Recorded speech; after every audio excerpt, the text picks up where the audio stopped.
So good afternoon everybody. It's a taste for a speaker to keep the audience awake in the post-lunch session. Let me see how best I pass the test. So my two sessions are almost merging with each other. So wherever I had left, am I fine? So wherever I had left in the first session, I'll just briefly go over that and merge with the next session. And as the session goes, my inner journey, I'll invite your inputs and I'll try to involve you also, how you are progressing or in the inner journey. So we had seen about my relative free will part, and once having known my relative free will part, how best to use the relative free will. So I will have two bhavanas in the morning using my relative free will from within. That in the morning I'll resolve and pray that let my mind, body, speech not hurt any living being in the world, and let my mind, speech, body make one and all happy. This takes care of my all interactive, interconnected dealings of the relative happiness part.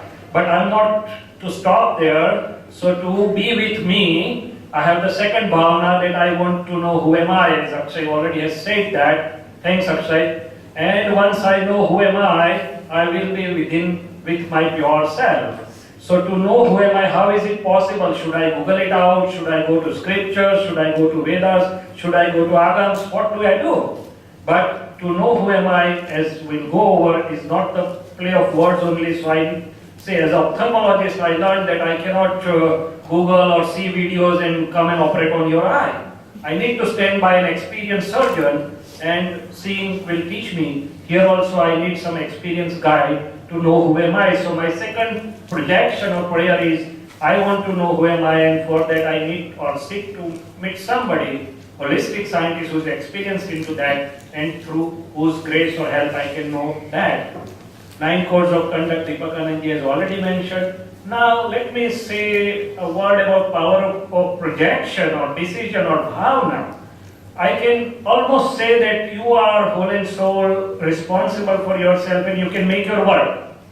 So Rajachandra or Dada Bhagwan or Gandhiji, you must have all have heard about Gandhiji.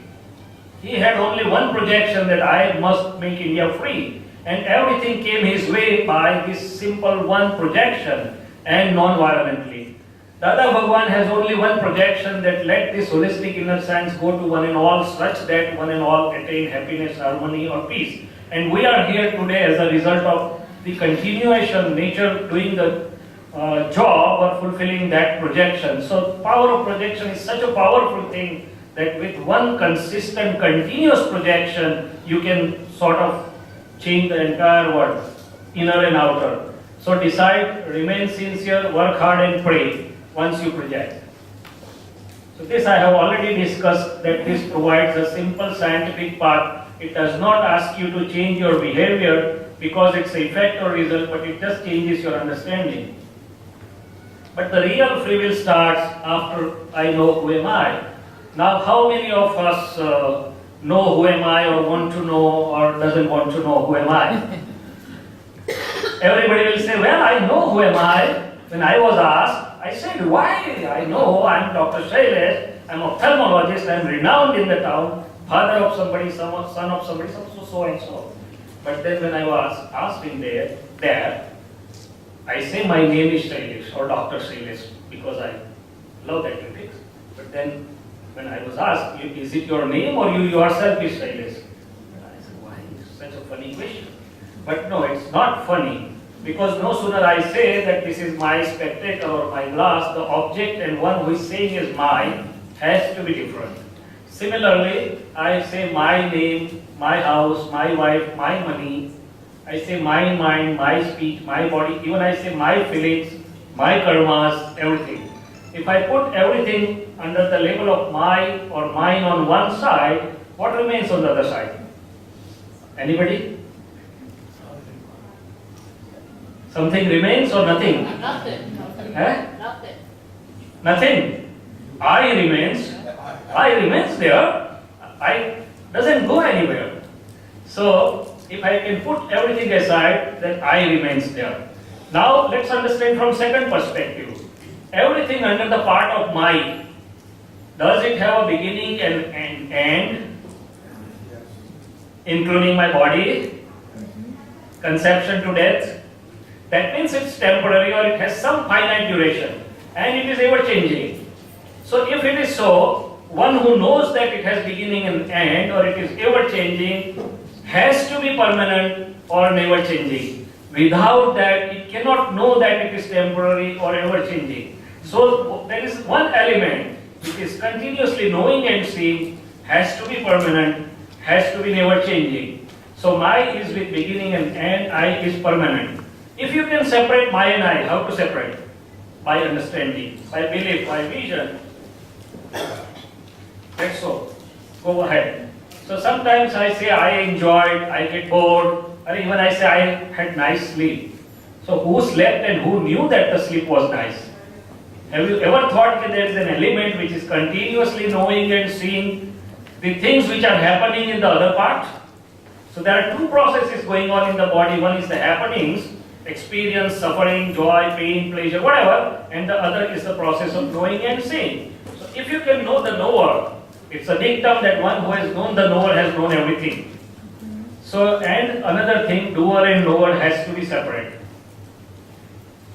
So one who knows the knower has known everything, so I need to know the true nature of my real self.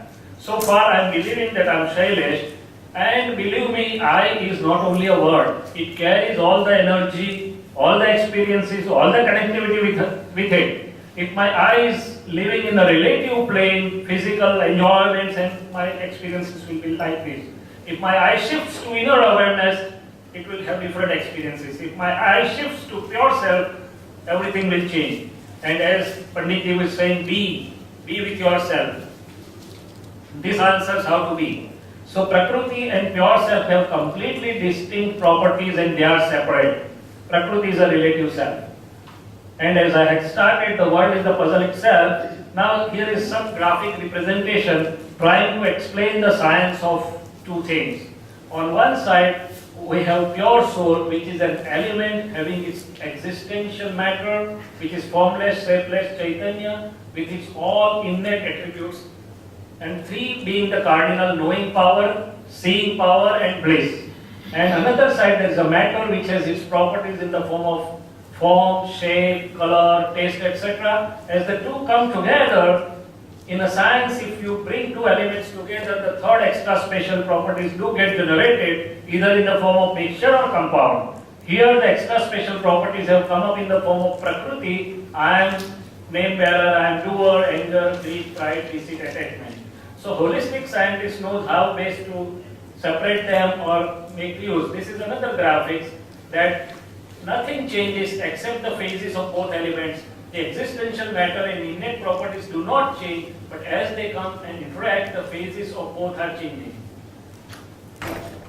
So a word about self-realization or initiation. If somebody wants to progress further, be with myself, be with the self, whatever you use, that how to do that. As I said, it's not by words but by experience.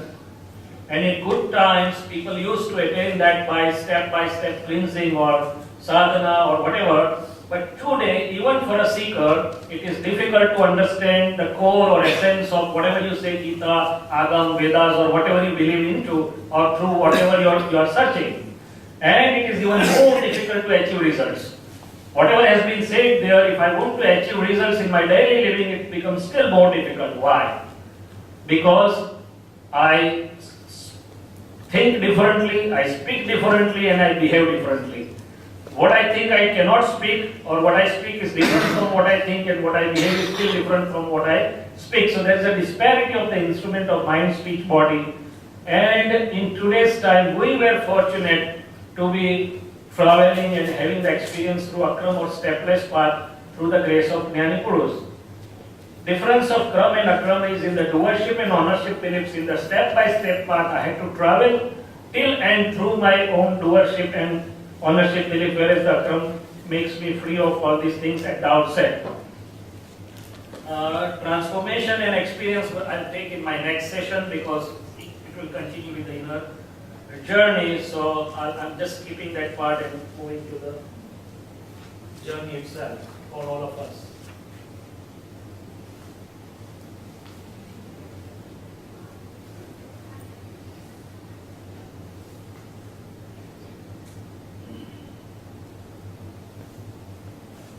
So this session, I think we'll be interacting with each other as how best we are all going in through our inner journey, what is our progress, what do we find useful, what are our hindrances. So active interaction, what we have found useful, our progress, our difficulties, what we aim at, and solutions or guidance if we can have from each other. Before that, a word about religion and spirituality. What do you all believe about religion and spirituality? Is there any difference in your mind, or both are one and same? Can anybody answer? Anybody to answer this question? Religion Please. is a pathway to spirituality. Religion? Please. Religion is a pathway to spirituality. Spirituality is being in the mountain, on top of the mountain. Yeah. Religion is the pathway. Yeah, religion is a path. Well said, religion is a path and spirituality is the ultimate aim. Well said. So, in a conventional term, religion is with a do's and don'ts, sometimes with rituals or traditions. It is with doership ego that I have to do, I have to go ahead, I have to follow, and sometimes with boundaries, not always. This is just conventional we are talking. Whereas spirituality is the science of pure self, non-self, or science of everything, and it's to approach pure self, and rituals or traditions are not really mandatory, and holistic inner science is free of all. So ultimately, as he said, we want to go to spirituality or science of our self and non-self, and the path may be through religion or may not be through the religion, as the holistic inner science is free of all. It's just a conceptual discussion with everybody to make some few things clear. Yoga, a very popular word, and I don't find Dr. Balaram Singh here, otherwise I would have loved to interact with him. So people perform yoga at 3 levels, body levels, good asanas to keep myself fit, and people say that healthy mind resides in healthy body. So good, but that's the step 1. Then people do yoga at speech level, some mantras or some recitals. People do yoga at mind level, different things. But what's the aim of yoga really? As Dr. Balaram Singh had put in his slide, if you had noticed, first aim of yoga is to restrain reflective consciousness, chitta vritti nirodh. My reflective consciousness is wandering at so many places. Why? Because reflective consciousness always is in search of happiness. So far as if I'm believing the happiness to be outside, it would be wandering outside. Suppose, and I want to restrain it, but I'm not able to do that even though I perform yoga. How many of you are able to restrain your wandering reflective consciousness and keep it within yourself? Raise your hands. How many are successful? I tried myself very hard way before getting into holistic scientist, and whatever ways were shown by the people, I focused on the center of forehead, and I tried to focus on some circle and 8 petals and whatnot. Believe me, I was not successful beyond few minutes. And no matter, I was trying that whenever I sit in front of God, my reflective consciousness should be there. But as I wanted, it started fleeing away. It started fleeing to my friend's house, to the theater, to the movie and whatnot. So what is the better way? I realized that suppose a young child has a chocolate in his hand, and if I give him temptation, I'll give you a better Kit Kat, please give me, would he give me? Would he give me? Would he leave the chocolate? No. But if I give the Kit Kat, then he will grab the Kit Kat, and without my saving, he will leave the chocolate. So to say, if I can offer my wandering reflective consciousness better happiness, it will go for better and leave the lesser one.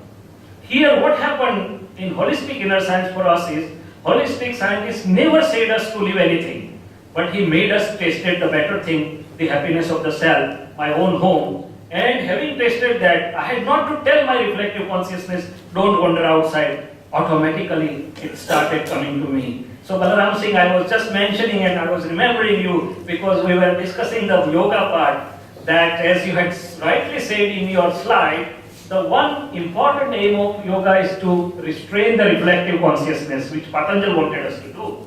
and these are the steps at body, speech, mind level of yogas. But if I'm not able to restrain my reflective consciousness, probably I'm not reaching to the core of yoga. So, fortunately for us, without hard work, it came our way. And I got into it at the age of 18. And believe me, since last 35 years, I have been moving across so many places.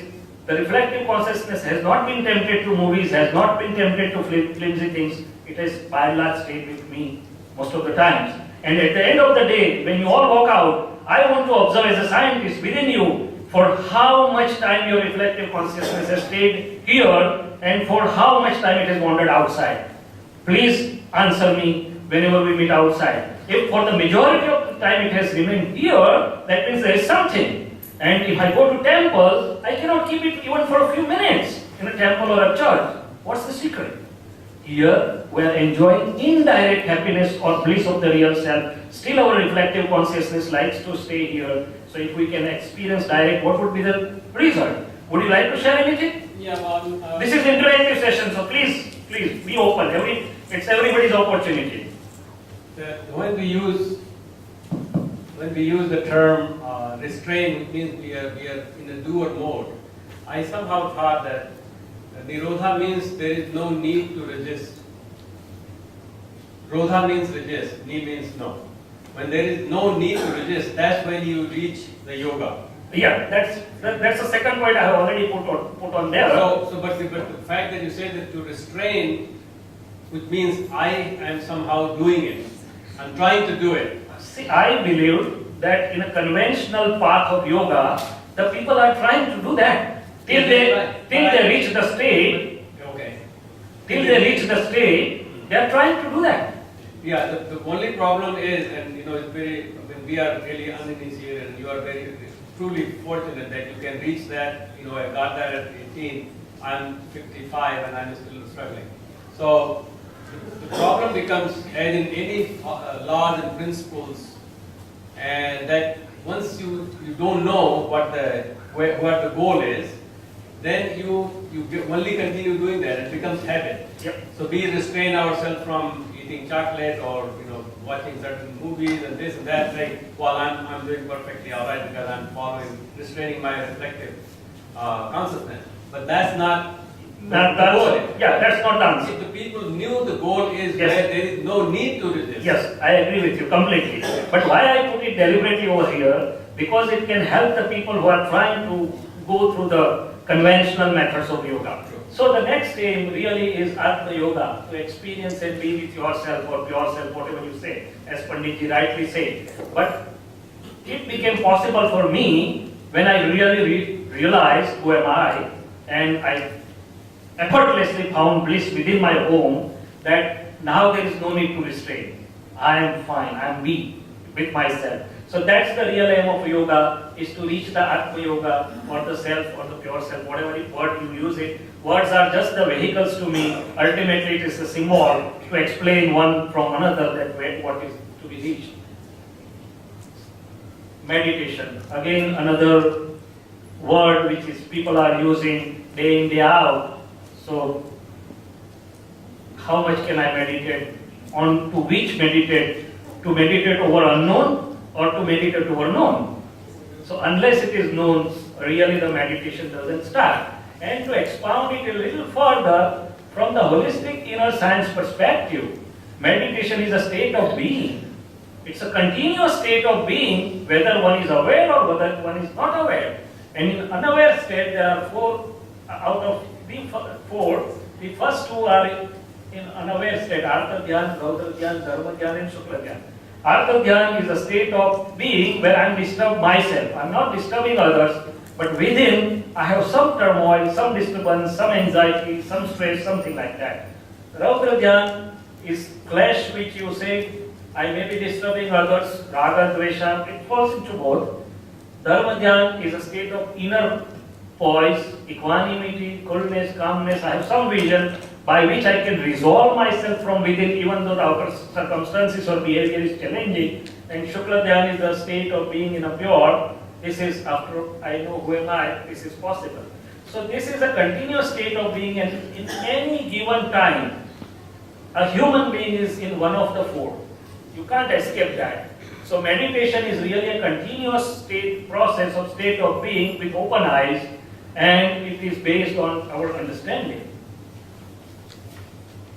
This Akshay has already talked relative inner self. So can we control mind, and how best? What's the time with? I think there is a question. Meditation questions? Yeah, 5 Okay, we are open to We have it. 5 minutes, so let's answer the questions. Okay, I leave it to you. My journey is endless. I have vast pleasures. Wherever you want me to stop, I can stop it. No problem. Any questions? I always have questions. So. Okay, in the morning session, you talked about when I do something good, I change myself. When I do something goes wrong, I blame somebody else. So what's the best solution to live under either conditions? How can you really holistically live in a joyous state as well as in the... Well, my answer will be in two states of beings. One, as long as I have believed that I'm Shailesh, I'm name bearer, and I'm doer, I cannot step back and totally separate myself from my real self or I from relative self. In that case, I will try to be as balanced as possible, having the understanding that can I do it all independently? Am I the independent doer? If not, this is a play of scientific circumstantial evidences, out of which I am one evidence, though important. So I am instrumental doer and not the independent doer, which will keep me balanced in both the things, whether the outcome is good or outcome is bad. Because I am responsible for my attitude, best of my care, caution and abilities, and rest of the things are sum total of the scientific circumstantial evidences. This is in my happenings part. In my decision or projection part, I will correct whenever it is required. I will correct whenever it is required. If something occurs, suppose you and me are interacting, and I just happen to do something hurting to you, that happened. But within, I will immediately correct, and that I will come to if the time permits. So there are two planes of living happenings. I'll stay in the belief that I'm part of the evidence, I'm instrumental doer, not the independent doer. Decision or projection, I'll immediately correct what ought to be. And if I'm fortunate, which I am, to have the belief that I'm the pure self, the puzzle is solved for me, because the doer is separate. In a scheme of scientific circumstantial evidences, Shailesh is the doer through mind, body, speech, and I'm just the knower and seer of what Shailesh is doing. So there is no puzzle for me, because good or bad, I'm out of all dualities, I'm out of doership belief, I'm out of ownership belief, and whatever is being done by Shailesh, I'm just knowing and seeing. And still if some mistake occurs by Shailesh, my enlightened wisdom will tell Shailesh, please rectify it, do the pratikramana cleansing process, which we can come if the time permits. And that's how my present state of being works. Okay, any questions? We have problems all day, every day in the life. Okay? Today in the pandemic life, we have a lot of problems at home, house, parents, children. So if somebody wants to, I don't want people sharing it, but someone will bring out how you do reconciliation in those. And before they come out with a question, I like to ask you the question, how many of you are aware and doing some or other thing for your inner journey, for your inner progress, for your inner fulfillment? If you will like to share something, what you have found useful, how you have progressed, or what are the hurdles you face, I think that would be good bilateral exchange, if somebody really wants to come out with that. Actually, this session is meant for that, but unfortunately, as usual, we are always pressed against the wall of time. But that's the fact of life. Not after the next session, but the last session, after the next one, we will have a lot of interaction. So please, don't be shy. This is for informational. We need to share. We are all here to bond together and share. Satya, I have a question. Please.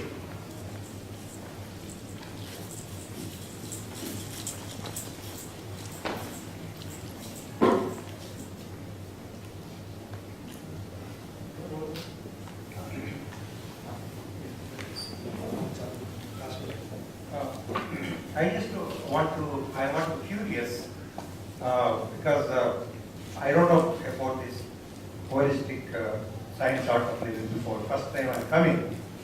How is it different? How is it giving different message when compared to Upanishads, Bhagavad Gita, and Vedas and other things? Is it telling us anything new or different, or putting same wine in a different bottle, or in a simplistic way, or any other new message we are getting it?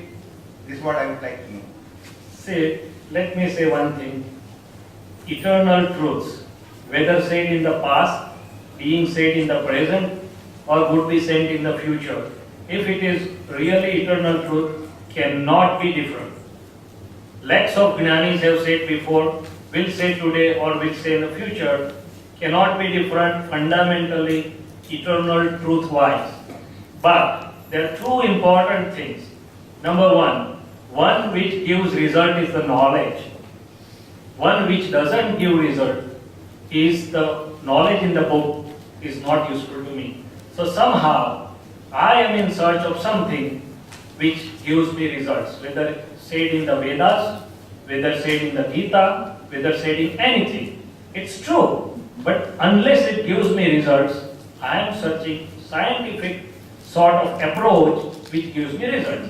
So first fundamental thing is, as we said, this is easy, practical result giving, number one. Number two, it is holistic, it includes everything, but at the same time, there are so many dark areas. So if I just briefly say, in Gita, Krishna Bhagavan himself said that out of lakhs of people who will read Gita, one will reach to gross meaning. Out of such lakhs of people, one will reach to subtle meaning. Out of such lakhs, one will reach to subtler meaning, and out of such lakhs and lakhs, one will reach to the core or essence of it, and that will be me. And to say it further, Arjuna was standing in front of Krishna Bhagavan, and there was a lot of conversation, and still Arjuna was not reaching to the experience of the core or essence. So ultimately he surrenders to the Krishna that I cannot understand with my intellect and my efforts. So I am surrendering, and there with grace, Krishna bursts open karmic waves of ignorance, and then Arjuna can realize his pure self, and with that vision he could realize that Krishna's inside is a supreme self. Till that moment of time he was just realizing as Krishna is a friend, philosopher and guide. So this is the essence, right? So in every scripture, if you see Vedas, Gitas, everything, everybody has said, seek a lamp which is a lighted lamp, and your lamp will light with that. Everybody has said, seek somebody who is a living and experience and will make you experience, right? So I think that's the thing. And second thing is, as I said, the approach which gives me results, which is simplified. Otherwise, nobody can claim that it is different if it is eternal truth.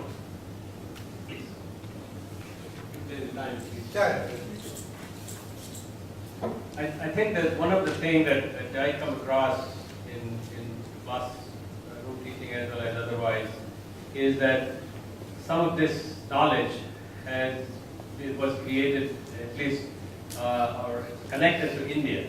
There is a culture there is an environment different, and then there's the rest of the world. Supposedly this is eternal, like you were saying.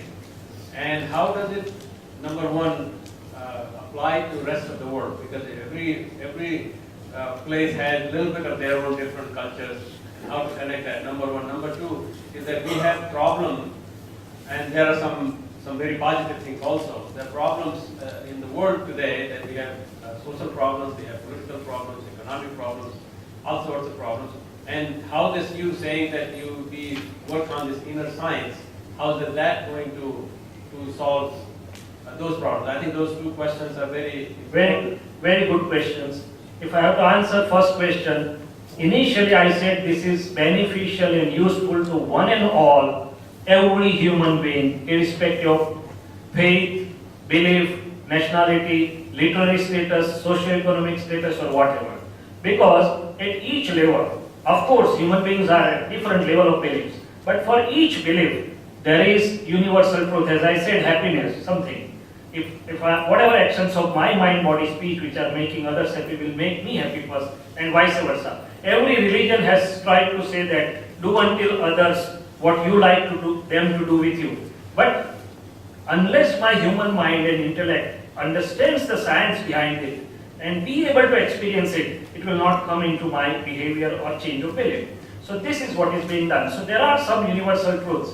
As I said about love, if I start loving the other human beings, leave them apart, my heart would be full. So as Mathubai said, no sooner my vision is changed, the world for me changes. And charity begins at home. So it has started from such individuals, and ultimately the solution of the world problems will be through the vision. And I don't think any other measure is really going to give us the lasting solution. I don't say that this is going to solve all the world issues overnight, but this is one approach through which, if the attitudes and beliefs are changed, see, everybody has atomic energy. Atomic energy remains the same. It is the attitude, vision with which it is used, which is counting, whether for destruction, whether for construction.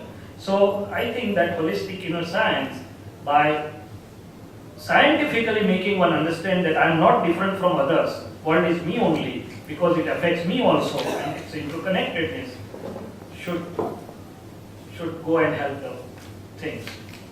That's my take on that. Okay, that's one more question. I think we'll take questions and then. Thank you very much. It's a very interesting day, and I learned a lot like many others. A couple of speakers mentioned, including yourself, about several times about the ego. Is having an ego, is it good or bad? Bad. But also, one more thing, how does holistic science, address that? Very good question. Thank you. Very good question. Appreciate it. Ego in itself is not bad, because there cannot be any body without ego on the earth. What is ego after all? I stand like this? No. My I sitting in a relative plane, I am name bearer, I am Shailesh, itself is ego.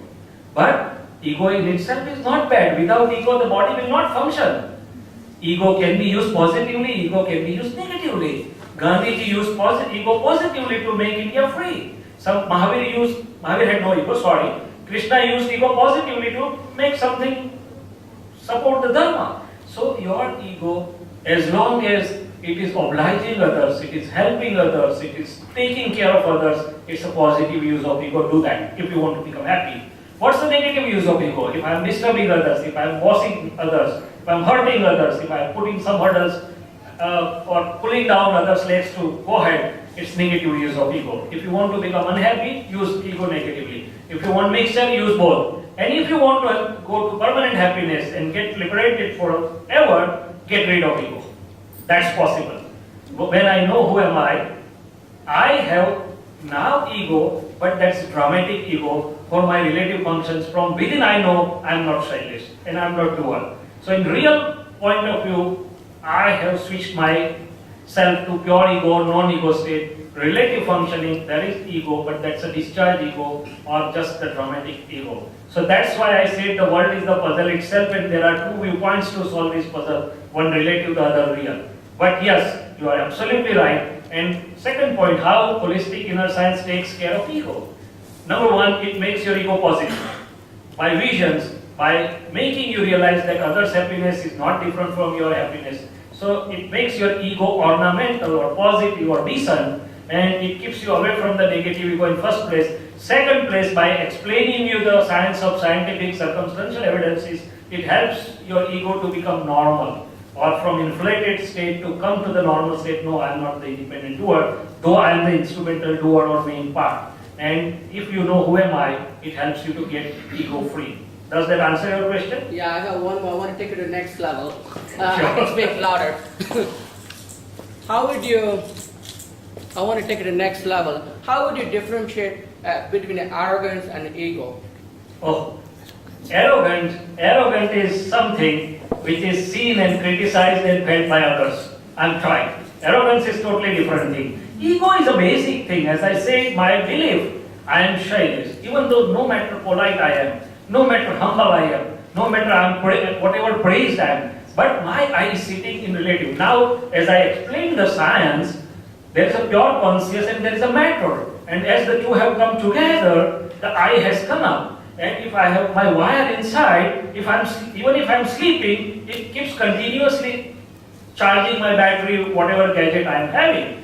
But if I pull that off, it stops charging the battery. Similarly, the science is very subtle. That as long as I have the belief that I am Shailesh, I am name bearer, I am doer, it's not only a simple worldly thing. It is karmic bond. It's a junction where I am inviting new karmas, new charges taking place even in a sleep. If I want to get rid of that, I should pull that plug apart, which the holistic scientist can pull. Having done that, even if my Prakriti is doing all the tasks, the older fruits are being ripped off or the discharge is continuing, old tank is being emptied, I am not inviting the new one. That's the most master key secret. So when I met the holistic scientist in 1977, I had a question in myself that I am inviting new karmas and I am dissipating the old. And he asked me, why the Krishna is not inviting karmas?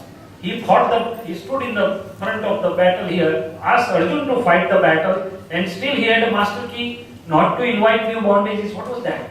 And that's here that the state of being was different and the Prakriti was just destined, it was discharged. So ego is not a very simple term. It's a very, very big scientific thing happening between the two elements. It's a very subtle thing. But just I try to indicate that it's not a simple word, get rid of ego. It's a whole scientific process. Okay, thank you very much. We'll take one final question, and then what we'll do after the next two speakers, that after we'll have total open question answer. Now my last session, I'll not present anything, I'll just keep it open to question answer. My second. Yeah, please. This is my first time I am in this meeting, and this is very informative. I have one question. Is there any difference between pride and ego? There is. What's the difference? I will tell you. Pride comes from the belief of mindness. My house, my farm, my building, my wife, whatever, my job. I is entity. Ego is I sitting in different entity. So there is difference between ego and pride. And you can minimize your pride, but you cannot get rid of ego unless you have right belief. Wrong belief itself is ego. Right belief is freedom from ego. Whereas pride comes out as a secondary attachment. Anger, greed, pride, deceit comes as secondary, and more often it is attached with my or mindness. I have a big house, or my house is a big, something like that. Nobody says I am big house. Says my house is very big. My salary is very high. Nobody says I am high salary. So there's a subtle difference. But be practical, just know, right? And as you are saying, everybody wants to get rid of anger, greed, pride, deceit. How?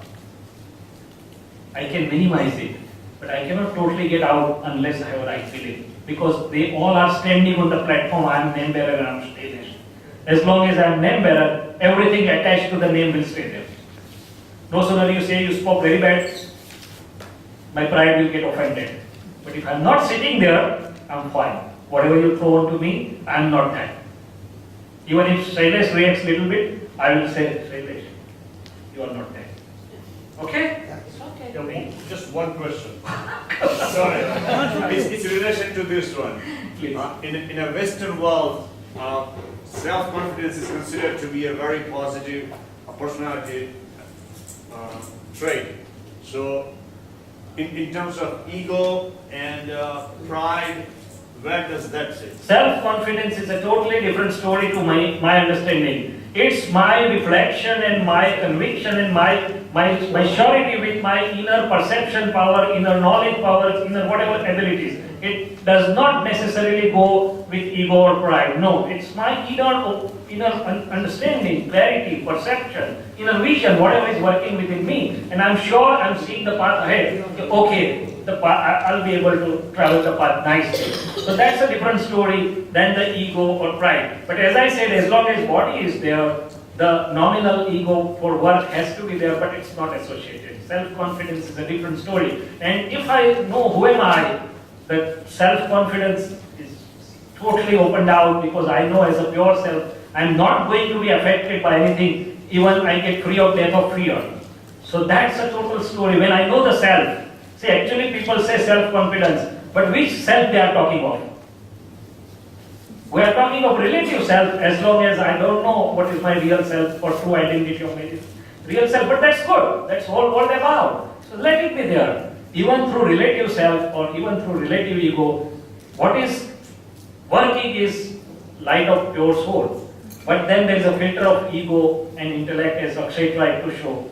The way my ego, my perception light will function outside. That's indirect way of functioning. If I know who am I, it will become a diamond. Okay? Am I clear? So self-confidence is, without self-confidence, I cannot put a step ahead. It has to be there. Thank you. Thank you. Wish you good luck in your pursuit for external as well as the internal progress. Now we'll invite Dr. Mehta to recap a little bit here, and also any questions we have. So please, we'll have a short question and answer, but also we have, after he's done with his direct question to him, we have Swami Vivekanand, Dr. Singh, and Dr. Javeri, so we can all have a parallel session and we can all ask them questions also. Thank you.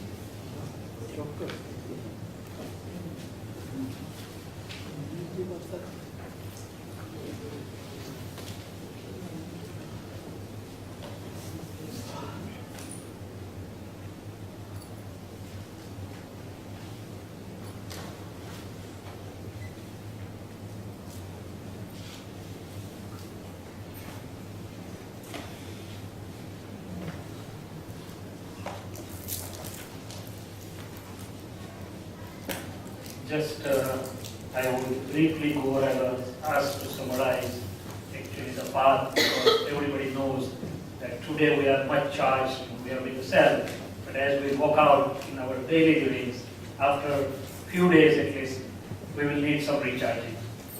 So, just I'll shortly recap the way we should be going. So, simple steps of inner journey. I have already said about 2 bhavanas and 9 codes of conduct has been deliberated, and the leaflet or the is there in your kit. If you can use it, you can use it.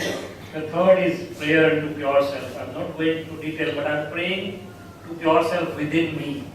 And that's a short prayer. One can get, oh, omnipotent or omniscient pure self, you reside within all living beings as well as within me. My real form is the same as yours. My real form is Shuddhatma or pure soul self.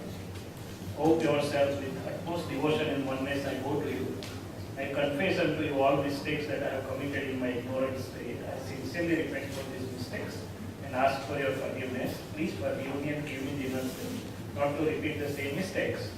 O pure self within, please bless us all with such grace that this separation of mind from you disappears and I attain oneness with you.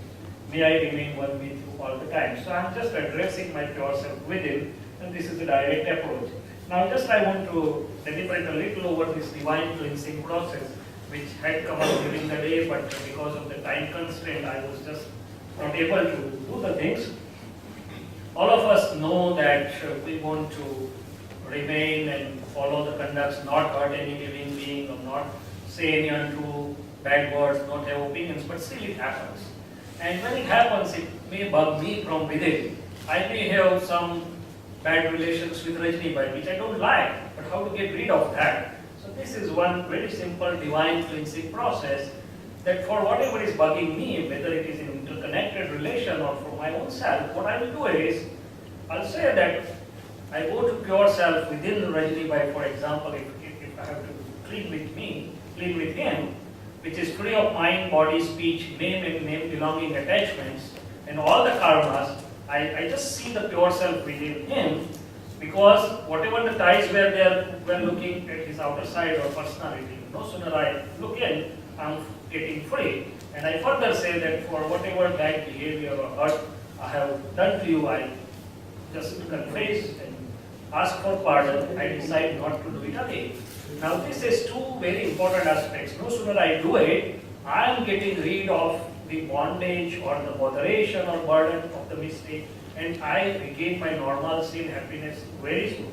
Second thing, we really understand that in today's era with cell phone I can talk across the globe. If those vibrations are mechanically going across, these vibrations in presence of my pure self go to the pure self to whom I am sending, and his or her mind will also get settled down or will become alright. So in very brief, if somebody wants to know more can get in touch with me, but this is a very small, very vital step which frees me of all the baggages which I am carrying with me of opinions, prejudices, either hurting somebody or either myself is getting hurt. So this is one divine cleansing process. Suggestion, keep in touch by a little bit further reading here and there, because these are the words of the enlightened ones, and they are not only the words but they have come from the experiential state of being. So even with little reading here and there, a page or two, you will be brought back to your real self and will be helping you. Touch of interactive satsang if you can keep. And there are some divine songs in your CD. Even if you do not understand meaning, try to understand from somebody, but that is a vibrations which will bring back to your inner purity or sanctity. These are some small tools, even while you are driving a car, and that time also can be used for recharging our inner self, what I would say. So that's all I have. And if Rajani permits me a moment, then I can just go over the. So that's what I label as awakened living or awakened consciousness. And if he permits me 1 minute, I can just even go over the experience after self-realization. And if he doesn't permit, then it's fine. No, well, I'll permit that, but before that, I want to go back. He was talking about books and all that. As you walk out, on the left-hand side, there's a table. There are books in English, Hindi, and Gujarati. So please feel free to take them. Also, you've seen some sayings and affirmations lying around. If you like any, please feel free to take with you. That's just our contribution to your reading or enhancement. And they will provide you light on some corners, and there will be something which will provide you the whole. So, what we experienced in the self-realization or initiation process by the divine holistic scientist, it was a divine experiment being done by him, and where we got into the experience when I was introduced in 25 November 1977 at the age of 18, where I was hardly knowing much. But when I woke up next day morning, I felt as if I'm released from many things, and inner bliss started with, and it led me to the initiation of my inner journey.